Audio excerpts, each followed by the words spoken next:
For 2022, Triumph introduced an all-new Tiger 1200. We're talking engine, chassis, suspension, electronics, and a lighter curb weight.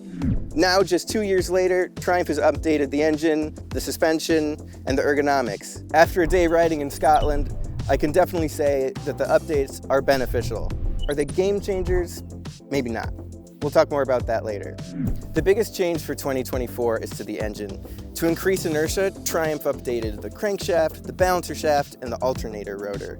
As such, low RPM torque delivery is much smoother. The update is especially effective for low-speed maneuvers. I wish I could say we tried it off-road, but today we were only on the straight. And I would describe the power delivery as sneaky fast. So above, say, 6,000 RPMs, it really starts to come into its own. It's not one of these bikes that you can just leave in top gear to get by a car and just go. I'd say click down a gear or two and then it's off.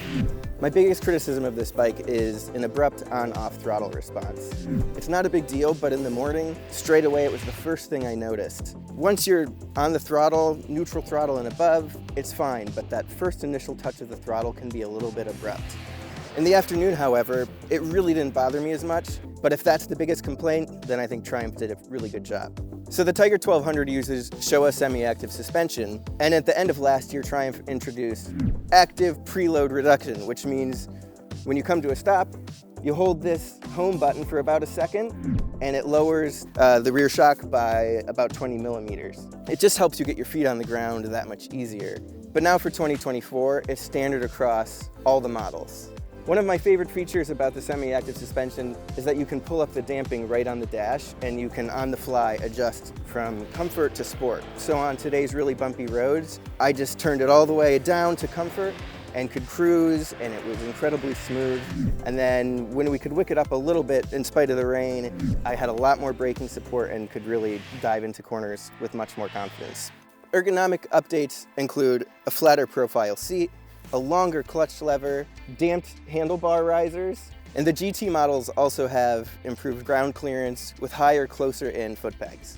Triumph puts on parts such as the Brembo M4.30 calipers.